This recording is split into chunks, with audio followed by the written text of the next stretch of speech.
আমরা সূরা সাফফাতের ৮৭ নম্বর আয়াত থেকে এখন আলোচনা শুরু করব ইনশাআল্লাহ। আউযু বিল্লাহি মিনাশ শাইতানির রাজিম। বিসমিল্লাহির রহমানির রহিম।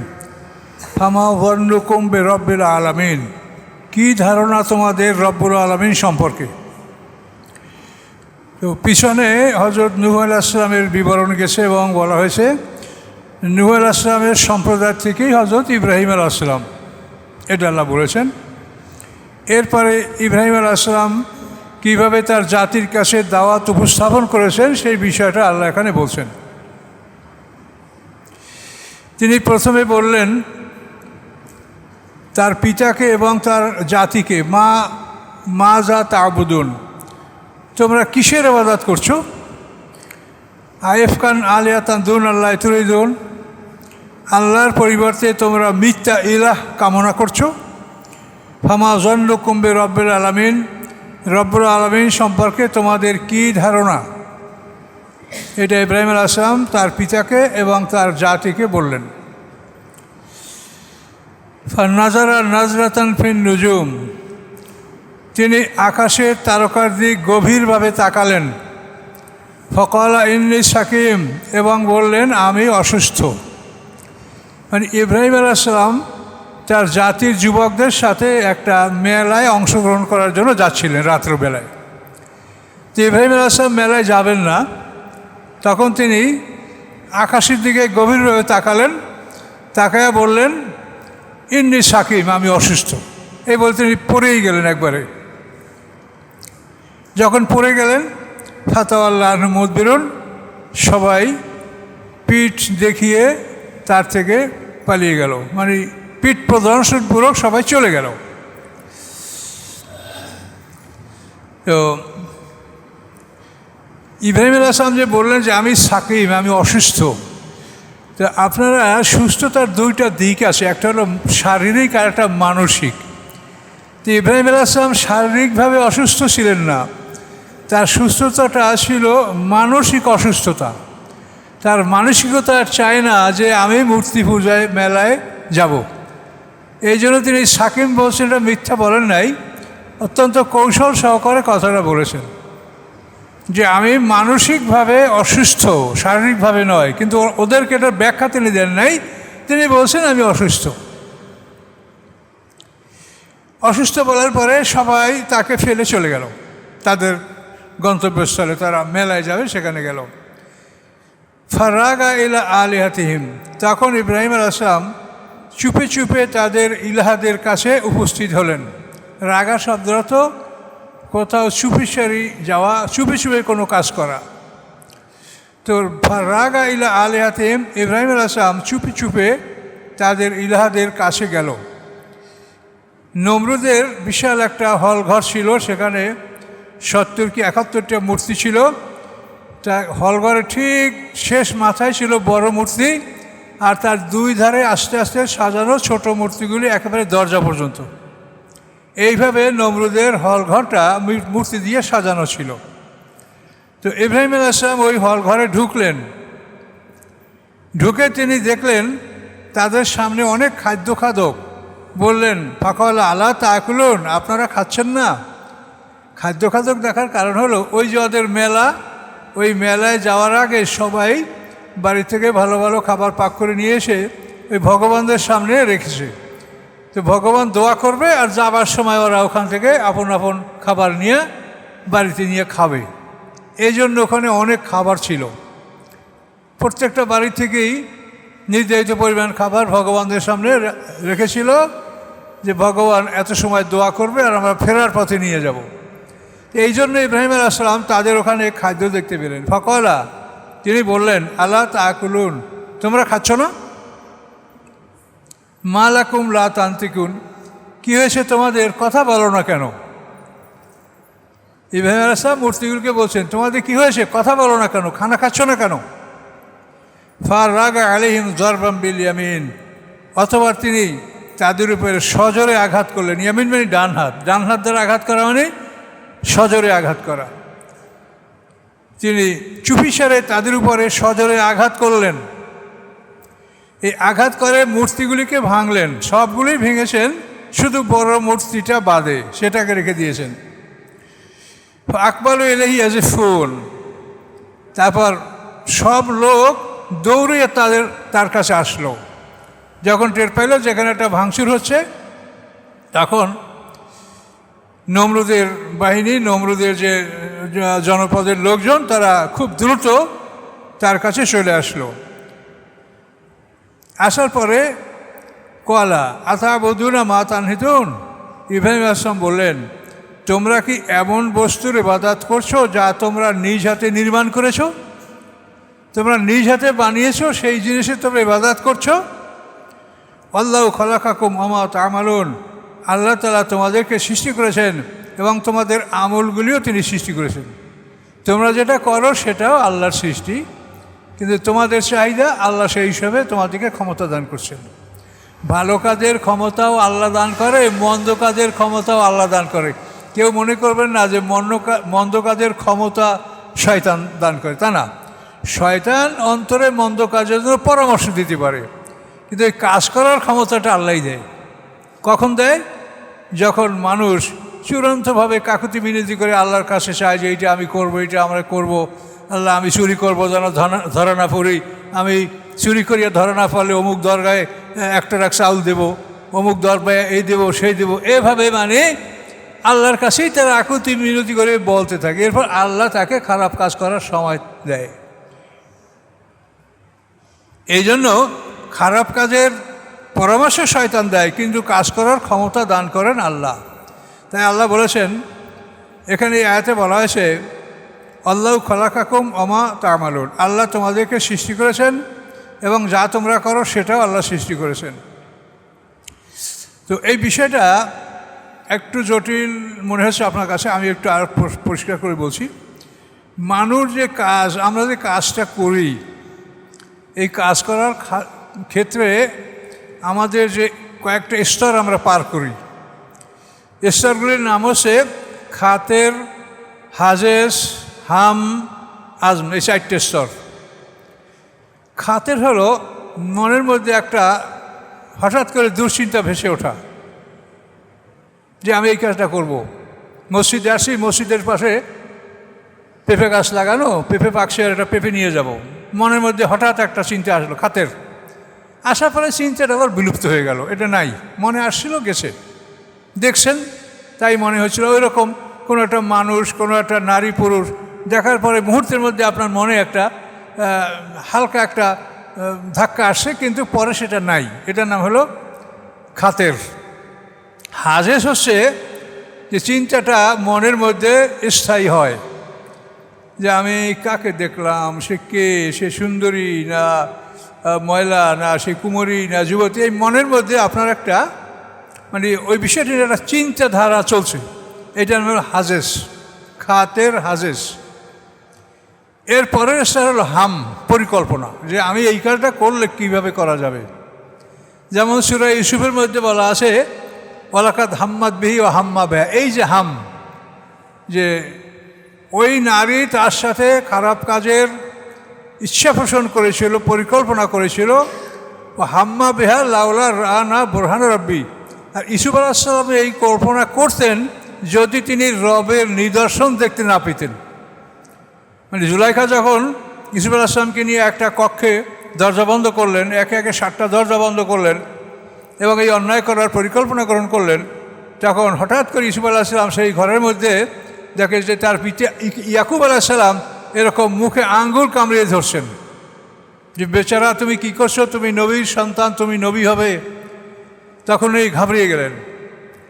কোনো বর্ণনা মতে যে একখানা হাত চলে আসে, হাতের তালু, তার মধ্যে লেখা আছে ওয়ালা তাকরাবুজ জিনা।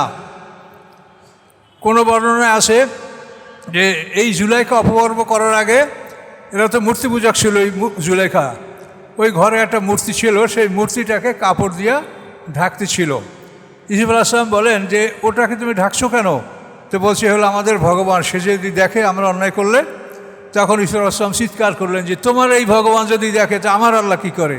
তখনই কিন্তু ইউসুফ আলাইহিস সালাম চিৎকার করে দরজার দিকে দৌড়ে গেলেন। দরজাগুলি তালাবদ্ধ ছিল, কিন্তু আল্লাহর হুকুমে দরজাগুলি খুলেছিল। তো আমার এই কাহিনী বলার উদ্দেশ্য হাম, এই যে এরা যে পর্যায়ে গেছিল, এইটার নাম হচ্ছে হাম, যে এই কাজটা আমি কিভাবে সম্পন্ন করব, এটার পরিকল্পনা গ্রহণ নাম কি? হাম। এই পরিকল্পনা গ্রহণ করার পরে চতুর্থ স্তর হলো আজম, যে এখনই আমি এই কাজটা করব। তো এই কাজটা আমি এখনই করব, কিন্তু তখনও যদি আল্লাহ করতে না দেন তা আপনি করতে পারবেন না, তারপরেও আল্লাহর ইচ্ছা। কিন্তু এই 4টে স্তর যদি মানুষ খাতের, হাজেজ, হাম, আজম, এই 4টে স্তর যদি মানুষ পার করে, তাহলে তার আমল নামে আল্লাহ পাপ লিখবেন। এটা হলো খারাপ কাজের ব্যাপারে।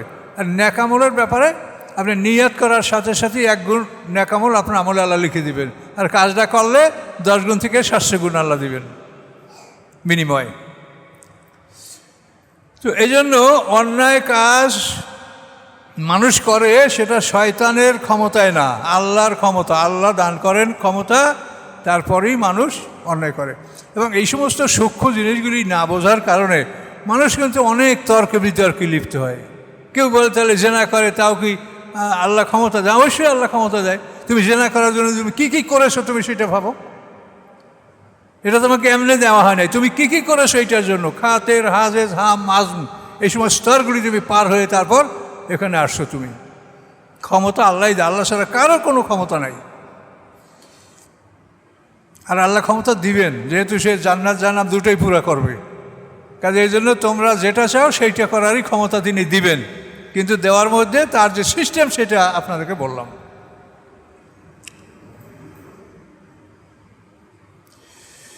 তিনি বললেন, কলা আতাবুদুনা মা তানহিতুন, তোমরা এমন কিছুর ইবাদত করছো যা তোমরা হাত দ্বারা নির্মাণ করো। আল্লাহ খালাকাকুম মা তা'মালুন, আল্লাহ তোমাদেরকে সৃষ্টি করেছেন এবং তোমাদের আমলগুলিও তিনি সৃষ্টি করেছেন। তো এভাবে এই কাহিনী তো কোরআনে বিভিন্ন জায়গায় আসে, এখানে একভাবে আসে, অন্য জায়গায় একটু বিস্তারিত আসে, কোনো জায়গায় কম বেশি আসে। কালু, এবার তারা বলল, উবনুলা বুনিয়ানান, তার জন্য একটা প্রাচীর নির্মাণ করো, একটা অট্টালিকা, এখানে প্রাচীর, তার জন্য একটা প্রাচীর নির্মাণ করো। ফালকু ফিল জাহিম, এরপরে তোমরা সেই জ্বলন্ত আগুনে তাকে নিক্ষেপ করে দাও। তো অন্য জায়গায় আসে কোরআনে, সেখানে দেখবেন নমরুদ বলছে ফাতুবিয়াল আয়ুর নাসের আলম ইয়াসাদুল, যে তোমরা তাকে মানুষের সম্মুখে উপস্থিত করো, মানুষেরা সাক্ষী দিক যে এটা সে করেছে কিনা। ইব্রাহিম আলাইহিস সালামকে আনা হলো, নমরুদ জিজ্ঞাসা করলো, আনতা ফালতা হাযাবে আলিহাতানা ইয়া ইব্রাহিম, ও ইব্রাহিম, আমাদের ইলাহদের সাথে কি এই কাজ তুমি করেছো? তখন ইব্রাহিম সালাম বললেন, কলাবাল ফালাউ কাবীরুম হাযা ফাসালুহুম ইন কানু ইয়ানতিকুন, যে বরং এই বড়জনে করেছে, জিজ্ঞাসা করে দেন তার কাছে। আর উনি ওই কুড়ালটাও বড় ভগবানের কাঁধে ঝুলে রাখছিলেন। আর নমরুদ যখন বলল যে কে করেছে, উনি বললেন যে এই বড়জনে করেছে, তোমরা জিজ্ঞাসা করে দেখো। এখন এই বড়জনে মানে তিনি নিজের দিকেও ইঙ্গিত করতে পারেন, আর ওই বড় মূর্তিটার দিকেও ইঙ্গিত করতে পারেন। এগুলোকে আরবি ভাষায় বলে তাওরিয়া। তাওরিয়া হলো মানে সত্যকে আড়াল করে কৌশলগতভাবে কথা বলা। ইব্রাহিম আলাইহিস সালাম তখন যুবক, কিন্তু কতখানি কৌশল, কতখানি জ্ঞান তার ছিল। কৌশলগতভাবে কথাটা বললেন। তখন ওরা বলল যে তুমি তো জানো এরা কথা বলতে পারে না। তখন ওরা সবাই মাথা নত করলো এবং বিষয়টা চিন্তা করলো যে তাহলে আমরা কিসের ইবাদত করছি। তো তাদের কাছে এই উপদেশটা পৌঁছবার জন্য ইব্রাহিম আলাইহিস সালাম এই কৌশল অবলম্বন করেছিলেন। তিনি আমাদের জাতির পিতা, অত্যন্ত গুরুত্বপূর্ণ ব্যক্তি।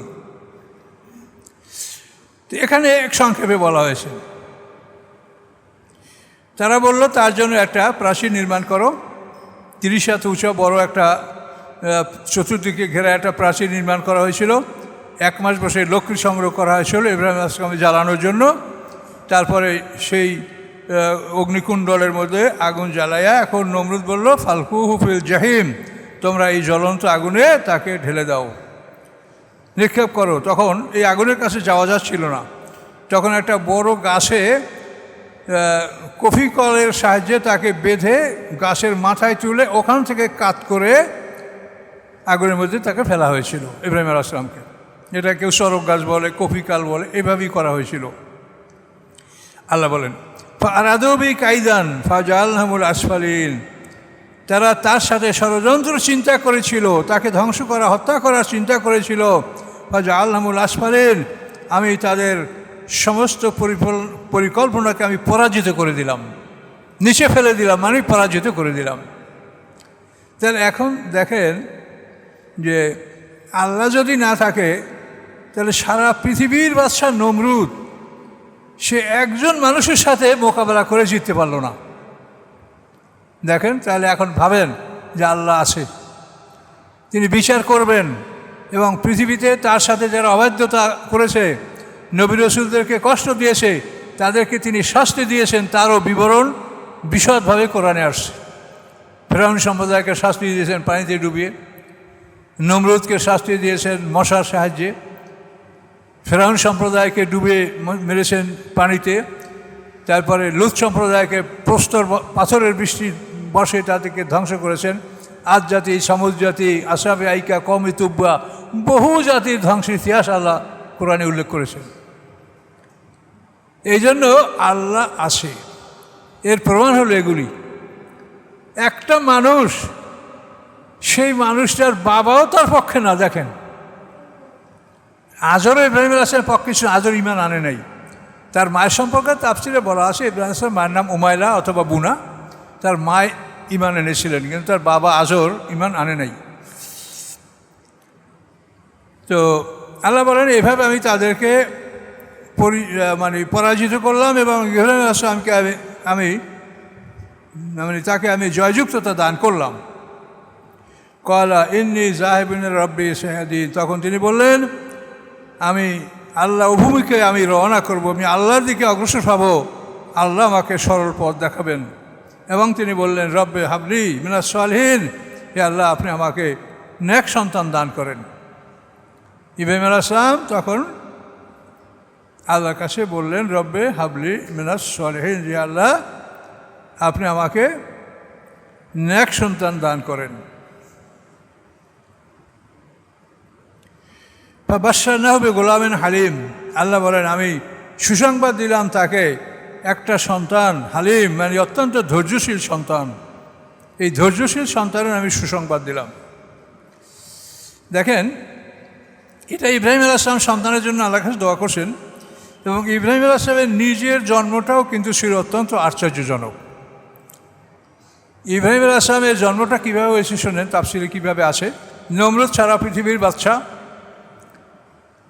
নমরুদ আর বক্তে নাসার এই দুইটা কাফের সারা পৃথিবীর বাদশা ছিল। আর মুসলমানদের দুইজন সারা পৃথিবীর বাদশা, একজন হলো সুলাইমান আলাইহিস সালাম, আরেকজন হচ্ছে জুলকারনাইন, ইস্কান্দার। তো এই নমরুদ স্বপ্নে দেখে যে পূর্ব আকাশে একটা তারকা উদিত হয়েছে। তো এখন তারকাটা খুব উজ্জ্বল, এই মুহূর্তের মধ্যে তারকার আলোটা এমনভাবে বেড়েছে যে চন্দ্র, সূর্য, অন্য সব আলো নিভে গেছে, শুধু এই তারকার আলোটাই গোটা পৃথিবী আলোকিত করে ফেলেছে। তো এটা নমরুদের কাছে খুব আশ্চর্য লাগলো, একটা তারকার আলো এরকম হলো কি, আমি এটা কি স্বপ্নে দেখেছি। দরবারে যারা গণক, কাহেন, স্বপ্নতত্ত্ববিদ, তাদের কাছে বিষয়টা উপস্থাপন করলেন। তারা বলল যে আপনার এই স্বপ্নটা খুব ভয়ঙ্কর স্বপ্ন। এটার অর্থ হচ্ছে এই যে আপনি আজ থেকে 6 মাসের মধ্যে, এই বছর শেষ হতে আরও 6 মাস বাকি আছে, এই সময়ের মধ্যে আপনার দেশে এমন একটা পুত্র সন্তান জন্মগ্রহণ করবে, সেই সন্তানের কারণে আপনার সাম্রাজ্য ধ্বংস হবে এবং আপনার জাতি ধ্বংস হবে।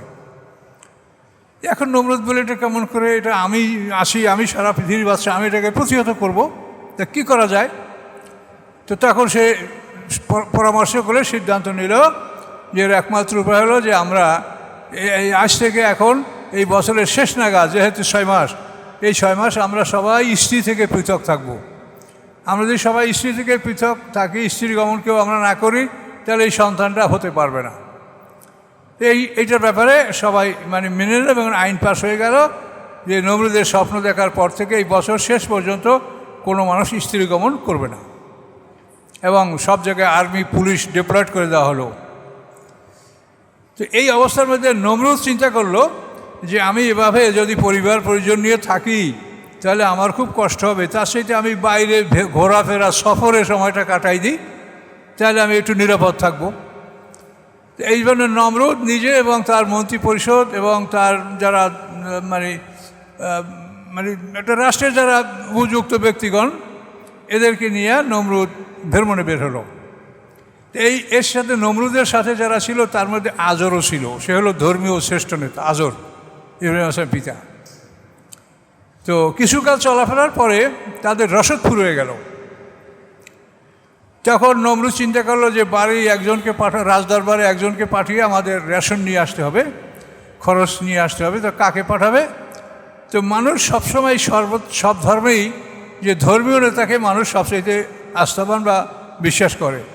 তো আজর হলো ধর্মীয় নেতা। তারা বললো যে আজর যাবে বাড়িতে গিয়া আমাদের খাদ্য যেটা আমাদের প্রয়োজন এটা নিয়ে আসবে।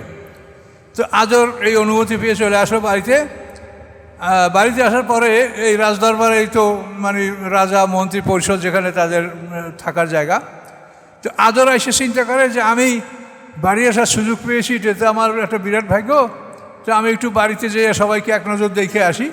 তখন আজর বাড়িতে গেল। বাড়িতে যাওয়ার পরে তার এক কুমারী স্ত্রী ছিল, সেই কুমারী স্ত্রীর সাথে তার মেলামেশা হয়ে গেল এবং ইব্রাহিম আলাইহিস সালাম মায়ের পেটে চলে গেলেন। এটা কেউ চিন্তাও করতে পারে নাই, বুঝতেও পারে নাই। আজর আবার আসলো, আয়সা নমরুদের সাথে সময় পার করলো। সময় পার করার পরে যখন এই বছরটা পার হয়ে গেল, তো নমরুদ এখন নিরাপদ, যে আর এই সন্তান জন্মগ্রহণ করতে পারবে না। এখন এই সন্তান তার মায়ের পেটে এমনভাবে আছে যে বাইরে থেকে কোনো নারী অনুমান করতে পারে না যে এই মহিলা গর্ভবতী। এটা আল্লাহরই কুদরত ছিল, স্বাভাবিক মনে হয়েছে তাকে। এমতো অবস্থায় থেকে থেকে যখন সময় আসলো সন্তান প্রসবের জন্য, সে কাউকে কিছু না বলে নিজে একটা পাহাড়ের মধ্যে চলে গেলেন এবং পাহাড়ে একটা গুহার মধ্যে তিনি একা একা সন্তান প্রসব করলেন। পূর্ণিমার চাঁদের মতো সন্তান ইব্রাহিম আলাইহিস সালাম এখানে জন্মগ্রহণ করলেন। তাকে ওখানে রেখে তিনি পাথর দ্বারা এই গর্তটার মুখ বন্ধ করে দিলেন, যাতে অন্য কোনো প্রাণী তাকে খেয়ে ফেলতে না পারে। এইভাবে চলে গেলেন, তিনি কাউকে কিছু বলেননি। আর স্বামীকে বলছেন যে তোমার একটা মরা সন্তান হয়েছিল, ওটা আমি ফেলে দিয়েছি, শেষ। স্বামীও মনে করছে যে নিরাপদ। কিন্তু মা উমাইলা ওই দৈনিক 2-1 বার যে তাকে দুধ পান করে আসতেন এবং দেখতেন যে তিনি আঙ্গুল চুষছেন, অত্যন্ত শান্ত, কোনো রকম কান্নাকাটি চেঁচামেচি কিচ্ছু নেই, নীরব সুন্দর। এভাবে 6 মাস পার হয়ে যাওয়ার পরে দেখা গেল যে তার শরীরের গ্রোথ, তার বর্ধন এমন যে মনে হয় যেন 1 বছরের ছেলে, খুব সুন্দর গঠন এবং শরীরের বর্ধন। তখন মা উমাইলা মনে করলেন যে আমি যদি স্বামীকে এই সন্তান দেখাই তাহলে সে মনে করবে যে এটা আগের সন্তান, বা অন্য কেউ দেখলেও মনে করবে আগের সন্তান।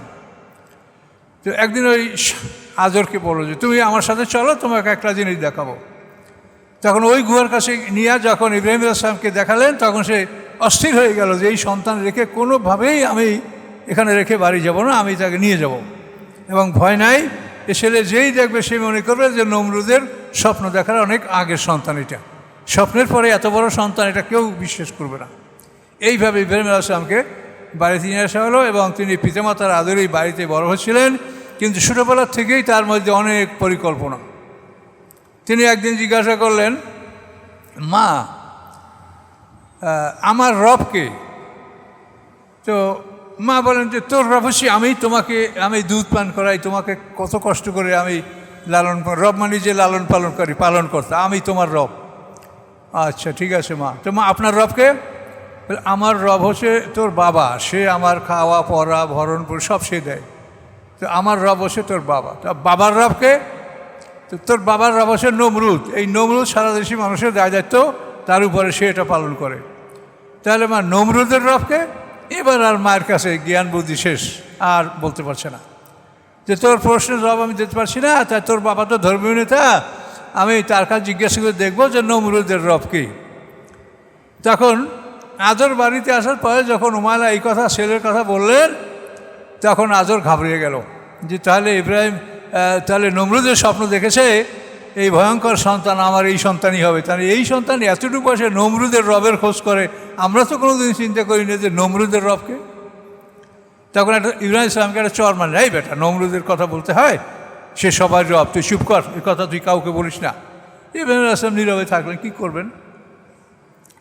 তো এভাবেই তার জীবনটা অগ্রসর হচ্ছিল। সে একদিন মাকে বলছিল যে মা তোমাদের সবার রব নমরুদ, তোমাদের রবকে একটু দেখাও, আমি একটু দেখব। তো নমরুদের চেহারা কিন্তু তার মন্ত্রী পরিষদ অন্যদের সাথে তুলনামূলক চেহারা খারাপ ছিল, অন্যদের চেহারা তার চেয়ে সুন্দর ছিল।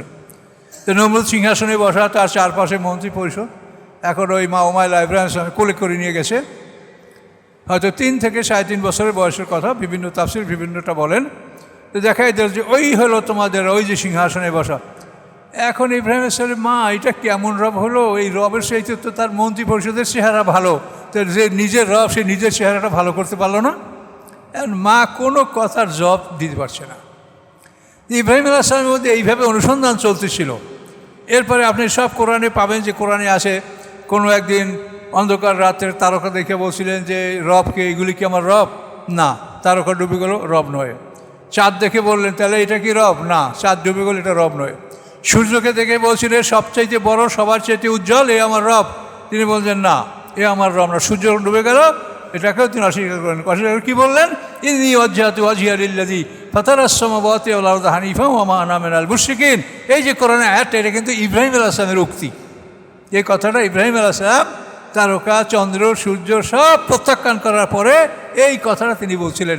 এবং এইটা আমরা জায়নামাজে পড়ি, যেহেতু আমি যে একজন মুসলমান, এইটার একটা স্বীকৃতি হিসাবে এই জায়নামাজে আমরা এই দোয়াটা পড়ি।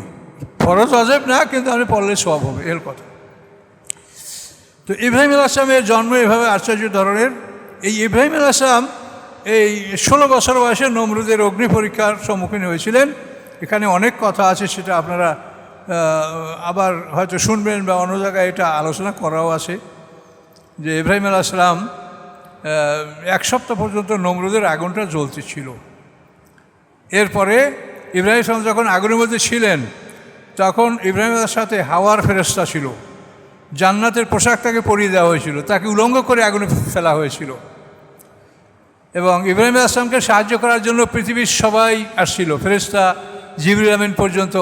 কিন্তু ইব্রাহিম আলাইহিস সালাম বলছেন, আমি আসলামতু লিরাব্বিল আলামিন, আমি রব্বুল আলামিনের কাছে আত্মসমর্পণ করেছি, কাজে আমি কারো সাহায্য কামনা করি না। এভাবে সবাইকে তিনি ফেরত দিয়েছিলেন। তখন জিবরিল আমিন বললেন যে তাহলে আপনি আল্লাহর কাছে দোয়া করেন। তখন ইব্রাহিম সালাম বললেন, আমি কেন আল্লাহর কাছে দোয়া করবো? আল্লাহ তো আমার অবস্থা দেখছেন, আমি তার গোলাম, আমি তার কাছে আত্মসমর্পণ করেছি। এভাবে বলার পরে আল্লাহ তাআলা আদেশ দিলেন, কুলনা ইয়া নারু কুনি বারদান ওয়া সালামান আলা ইব্রাহিম। তিনি আল্লাহ বলেন, আমি আগুনকে আদেশ দিলাম, হে আগুন তুমি ঠান্ডা হয়ে যাও। তখন সারা দুনিয়ার আগুন ঠান্ডা হয়ে গেছে, কোনো আগুনের তাপ নাই। তো আলা ইব্রাহিম যখন বললেন সামনে, তখন আবার ইব্রাহিম আলাইহিস সালামের আগুন ছাড়া সব আগুনের তাপ সঞ্চারিত হলো। এভাবে ইব্রাহিম আলাইহিস সালামের জীবন বৃত্তান্ত, তিনি আমাদের জাতির পিতা, তার সম্পর্কে আমার জানতে হয় যে তিনি কেন এত সম্মানের অধিকারী ছিলেন।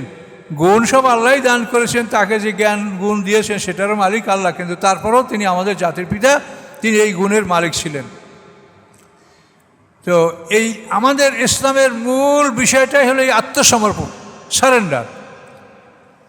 তুমি আল্লাহর কাছে সারেন্ডার করো, সারেন্ডার করার পরে তুমি যা পারো সাধ্য অনুযায়ী করো। কেউ পুরোপুরি কাজ করতে পারবে না। আমি এখানে আপনাদের সামনে বসি বললে আমি কি পুরো ইসলাম মানতে পারছি? আমিও পারছি না, আপনারাও পারছেন না। কিন্তু এটা নিয়ে আমাদের যতখানি সাধ্যে কুলায় ততখানি চেষ্টা করতে হবে। লা ইউকাল্লিফুল্লাহু নাফসান ইল্লা উসআহা। আল্লাহ তাআলা কোনো মানুষকে তার সাধ্যের বাইরে বোঝা চাপান না। কাজে এই জন্য আমরা যখনই যে কাজ করি, সেই কাজটা আমরা পরিপূর্ণরূপে করতে পারি না। এই জন্য ওই কাজটা সমাপ্ত করার পরে আল্লাহর কাছে ক্ষমা প্রার্থনা করা উচিত। এই জন্য নামাজের পরেও আমরা আস্তাগফিরুল্লাহ পড়ি, যে কোনো কাজের পরে আমরা আস্তাগফিরুল্লাহ পড়ি, এই জন্য যে আল্লাহ আমাকে যেভাবে এই কাজটা করতে বলেছেন, আমি সেই কাজটা সেভাবে করতে আমি পারি নাই। কাজে আমি এই জন্য আল্লাহর কাছে ক্ষমা প্রার্থনা করছি। এই জন্য ইস্তেগফার, যেটা আল্লাহর কাছে ক্ষমা প্রার্থনা করা, এটা একটা বিরাট আমাদের জন্য নেয়ামত, একটা মানে জয়যুক্ততার একটা বিরাট হাতিয়ার। আমরা আল্লাহর কাছে ক্ষমা চাবো যে আল্লাহ আমি পারি না। আর আল্লাহর তো কোনো প্রয়োজন নাই যে আমার ইবাদতে আল্লাহর হুকুম হয়, না করলে ক্ষতি হয়। এটা শুধু আল্লাহর দয়ার উপরে নির্ভর করে। কাজে আমার বিনয়ী ভাব, আমার নম্রতা, আমার আনুগত্য, এইটা দেখে আল্লাহ তাআলা আমার প্রতি দয়া করে আমাকে হয়তো ক্ষমা করবেন। কিন্তু আমরা আমাদের আমল, পূর্ণাঙ্গ আমল তো আমরা কোনোভাবে করতে পারছি না। বিশেষ করে এই জমানার মুসলমান যারা আমরা বহু ফরজ আমরা আদায় করতে পারছি না, অথচ আমরা দাবিদার কি অমুক হুজুর কামেল। হিসাব করে দেখেন যে কতটা ফরজ সে তরক করে, অথচ কামেল। ফরজগুলি আদায় না করে, ফরজ ওয়াজিব না আদায় করে কোনো মানুষ কামেল হয় বলেন? সুন্নাত নাই পারলেন আপনি, ফরজ ওয়াজিব। এখন আল্লাহ বলছেন কুতিবা আলাইকুমুস সিয়াম, তোমাদের রোজা ফরজ, তো রোজা আমরা পালন করছি। আচ্ছা, কুতিবা আলাইকুমুল কিতাল, তোমাদের লড়াই করা ফরজ, এখন লড়াই কি করতে পারছি? তাহলে কুতিবা আলাইকুমুস সিয়াম এই আয়াতের অর্থ আমরা পালন করছি, কিন্তু কুতিবা আলাইকুমুল কিতাল এটা আমরা পালন করতে পারছি না। এভাবে আকিমুস সালাত, তুমি সালাত কায়েম করো, আমরা সালাত কায়েমের জন্য হাজির হয়েছি, কিন্তু আল্লাহ বলছেন আকিমুদ্দিন, তুমি আমার দিন কায়েম করো, আমরা কি সেটা করতে পারছি? তাহলে দেখেন যে আমরা বড় বড় ফরজগুলো আদায় করতে পারছি না। আমরা কি চোরের হাত কাটতে পারছি? ডাকাতের ডাইন হাত বাম পা কাটতে পারছি? আমরা কি জেনার বিচার করতে পারছি? আমরা কি মিথ্যা সাক্ষীর বিচার করছি? আমরা কি সুদের বিচার করতে পারছি? এগুলো আমরা করতে পারি না। তেমন আমরা বিরাট লেবাস পোশাকার পাগড়ি ভেঙে হুজুরের কামেল, আর মানুষ মনে করে এই হুজুরের কামেল, এই হুজুরের দরবারে সব লাইন দেবে আর তারা হাজার হাজার কোটি টাকা ধর্ম ব্যবসা করে কামাই করবে। কিন্তু আসলে আল্লাহ কী বলছে এটা তারা বলার ক্ষমতা তারা রাখে না, তারা জানেই না। এই মানে অন্ধকারের মধ্যে আমরা আছি, তো আমরা কি করব? আমরা চেষ্টা করে যাচ্ছি, তো করার কিছু নাই। তো আপনাদের সামনে আমি কোরআন থেকেই বললাম যে এইভাবে আমরা অসংখ্য ফরজ তরক করছি, অথচ আমরা নিজেদেরকে কামেল বলে ঘোষণা করছি। আপনি ফরজ তরক করে কামেল? আল্লাহ ফরজ যেগুলো অন্তত ফরজ আছে পালন করেন, তাছাড়া আপনি কীভাবে নিজেকে কামেল ঘোষণা করেন? এটা মানুষকে ফাঁকি দেওয়া, সত্যকে আড়াল করা, সত্যকে গোপন করা, কাজে এটা ঠিক না। আপনি সত্য কথা বলেন যে আমিও এই দুর্বলতার মধ্যে আছি, আপনারাও আছেন, সবাই মিলে আমরা আল্লাহর কাছে ক্ষমা চাই এবং সবাই মিলে আমরা একটা পথ খুঁজে বের করি যে কীভাবে আমরা সবাই আল্লাহর পথে আমরা অগ্রসর হতে পারি। তা তো না, আমরা সবাই একজনের বিরুদ্ধে আরেকজনের শুধু ফতুয়া, ওর নামাজ হয় না, ওর নামাজ হয় না, এ ওই করে না, ওই সেই করে, এই একে অপরের বিরুদ্ধে ফতুয়া, এগুলি করে আমরা দিন কাটাচ্ছি, কিন্তু আমরা সঠিক পথে আসতেছি না। কাজে এই জন্য 50,000 বছরের সমান যে বিচার হবে, এই বিচারের দিনে আমরাই সবচেয়ে কঠিন অবস্থার সম্মুখীন হব, আমরা আলেমরা। কারণ প্রত্যেকটা জিনিস আমাদেরকে আল্লাহ জিজ্ঞাসা করবেন যে তুমি কি করেছো। কাজে এই জন্য আমরাই বেশি জবাবের সম্মুখীন হব হাসরের ময়দানে। কাজে এই জন্য আমরা আমাদের বলা, হয়তো আমরা যেভাবে বলছি এরকম বলার মতো সমাজে একেবারে লোক নাই তা না, আজ সংখ্যা কম। আমরা যেভাবে বলছি এটা এই ধরনের বলার সংখ্যা কম, আর অন্যভাবে বলার সংখ্যাটা বেশি। এটা কোরআনে বলছে হবেই। ওয়ারাসাতুল আম্বিয়াদেরকে আল্লাহ কোরআনে সূরা ফাতিরের 32 নম্বর আয়াতে 3 ভাগে ভাগ করছে। তাতে আলেমদের বড় দলটাকে বলছেন জালেম, দ্বিতীয় দলটাকে বলছেন মধ্যমপন্থী, তৃতীয় দলটাকে বলছেন ছোট্ট এবং হকপন্থী। এটা কোরআনে আল্লাহ বলেছেন। সূরা ফাতিরের 32 নম্বর আয়াত পড়ে দেখেন, ইয়াসিনের আগে সূরা ফাতির, এই সূরার 32 নম্বর আয়াত। তো এভাবে মোটামুটি আমরা চেষ্টা করব, আমরা নিরাশ হব না। তার কারণ নিরাশ হব না এই জন্য যে আল্লাহ তো আমাদের থেকে কিছু চান না যে এইটা করলে আমার আল্লাহর দরবার বা আল্লাহর রাষ্ট্রীয় ক্ষমতা বা আল্লাহর সারা পৃথিবীর মালিকানা এটা কিছু বাড়বে, এমন তো না। তিনি শুধু আনুগত্য চান। এই আনুগত্য তিনি একমাত্র চাওয়ার মালিক। এটা যদি পৃথিবীর কোনো মানুষ চায় যে আমার আনুগত্য করতে হবে, তাহলে ওই মানুষরা আল্লাহর সঙ্গে নিজেকে তুলনা করে। আপনি একটু চিন্তা করে দেখবেন, পৃথিবীতে এমন মানুষ আছে যে তার আনুগত্য না করার কারণে সে গোটা পৃথিবী ধ্বংস করার জন্য পরিকল্পনা গ্রহণ করছে। বিষয়টাকে আমার আনুগত্য করতে হবে। তাহলে আল্লাহ কি করবে? তুমি আল্লাহর আনুগত্য করো, তোমার আনুগত্যের জন্য তুমি মানুষ ডাকতেছ, তুমি এই মানুষদের কি উপকার করতে পারবে? এই মানুষগুলি তোমার আনুগত্য করলে বলো, তোমার আনুগত্য করলে মানুষগুলোর কি উপকার তুমি করতে পারবে সেটা তুমি বলো। আর আল্লাহর আনুগত্য করলে আল্লাহ বলেছেন যে আমি তোমাকে জান্নাত দেওয়ার ক্ষমতা রাখি, আমার কাছে জান্নাত আছে, আমি জান্নাত দিব। যে এই আনুগত্যের দাবি আমি ক্ষমতাশীল, আমার আনুগত্য করা হবে না। কাজে এই আনুগত্যের দাবি করা কিন্তু একটা শিরক পর্যায়ের একটা অপরাধ। কাজে যাই হোক, মোটামুটি আপনারা বিষয়গুলি কোরআন শুনতে থাকলে আপনাদের মাঝে একটা পরিবর্তন আল্লাহ আনতে পারেন এবং জ্ঞান আল্লাহ আপনাদেরকে ফিরিয়ে দিতে পারেন। সব কিছুর মালিক আল্লাহ। সবটাই নিজেকে মনে করতে হবে যে আমি কিছু জানি না। আর যদি মনে করেন যে আমি মুফতি, আমি মুহাদ্দিস, আমি মুফাসসির, আমি সব, তাহলে আপনি কিছু জানতে পারবেন না। মুফতি, মুহাদ্দিস, মুফাসসির মানুষ কিছু জানতে পারে না। জানতে পারে আল্লাহ যদি তার অন্তরকে উন্মুক্ত করে তাহলে তার অন্তরের মধ্যে, তার সিনার মধ্যে আল্লাহ তাআলা ইসলামের জ্ঞান পাঠিয়ে দেয়। কোরআনেই বলা আছে, ওমা ইউরিদুল আইয়াহদিয়াহু ইয়াশরাহ সাদরাহু লিল ইসলাম।